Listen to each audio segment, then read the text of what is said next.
unis dans la vérité et dans la charité. Mes enfants bien-aimés, paix à vous.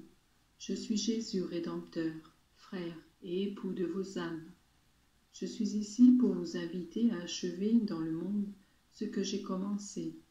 Je désire que vous aussi, comme les premiers apôtres, alliez à travers le monde et annoncez mon évangile à toute créature. Tous les hommes doivent sentir l'influence de votre prière, de votre parole, de votre exemple. Pour ce qui dépend de vous, que les esprits soient unis dans la vérité et les cœurs dans la charité.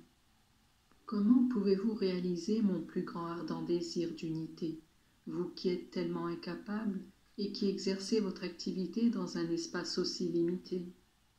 Voici, mes enfants, il y a une volonté qui, après avoir créé le monde, le dirige et le conserve. C'est la volonté de Dieu, contre laquelle se rebellent tout d'abord de nombreux anges, transformés pour cela en démons, et contre laquelle se rebellent souvent les hommes, détruisant par leur action même leur destin de bonheur. Cette immense famille humaine, destinée à être unie à Dieu dans la foi et à jouir de ses bienfaits sur la terre et à parvenir à l'unité parfaite avec lui au ciel, ne peut pas se soumettre à ses lois.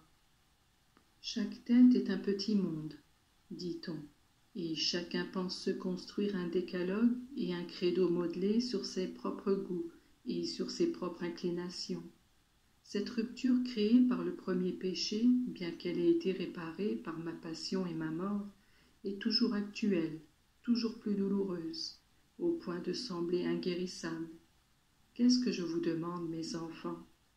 Que vous soyez mes collaborateurs pour guérir ces douloureuses blessures faites à mon corps mystique par beaucoup de fils rebelles et ingrats.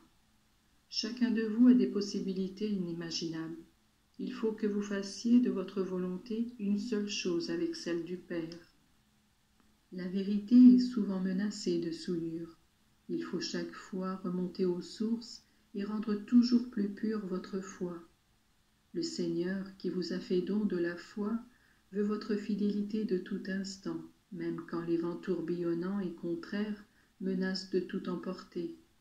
Par conséquent, n'ayez aucune hésitation. À toutes les époques, il y a eu des batailles à affronter, et il y a eu des saints qui ont payé et qui ont fait preuve de leur fermeté. Que faire aujourd'hui pour sortir vainqueur comme hier? Il faut se cramponner à la prière avec une intensité toujours plus grande, redécouvrir dans la lecture et dans l'étude approfondie de l'Évangile la vérité qui donne force et courage. Unis dans la vérité, tels doivent être mes enfants, sans céder à l'erreur. La charité qui unit les cœurs doit ensuite nous conduire à aimer tout le monde, et même ceux qui font et propagent le mal, sans que cela signifie accepter le mal ou renoncer à le combattre. Dans beaucoup de familles, il y a des blessures profondes, créées par les manières différentes de croire. Il y a ensuite ceux qui refusent toutefois, sauf de tomber plus ou moins consciemment dans la superstition. Que devra-t-on faire pour guérir ces maux? Je désire l'unité. Par conséquent, les cœurs doivent être plus que jamais devenus comme ceux de frères, et ils doivent s'aimer même là où des idéologies différentes pourraient être des motifs de désaccord.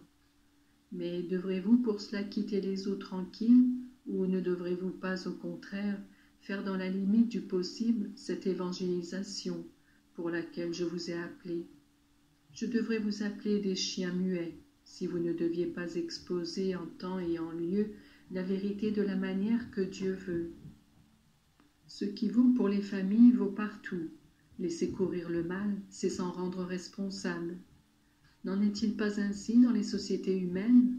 Les receleurs de marchandises volées ne sont-ils pas punis comme celui qui vole? Eh bien, les vrais voleurs sont ceux qui volent la foi, la morale et la grâce à vos enfants. Ne vous taisez pas, ne cédez pas, ne laissez pas courir. Vous devez vouloir l'unité de cœur, et la vérité doit être diffusée et non estropiée.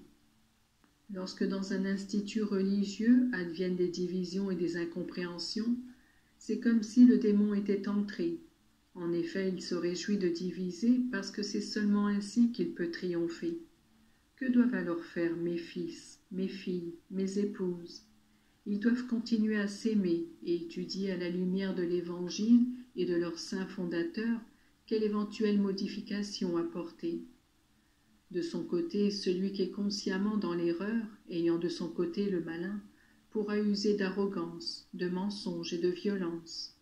Souvenez-vous cependant, mes enfants, pour votre tranquillité, que le Seigneur laisse faire, mais pas en faire trop.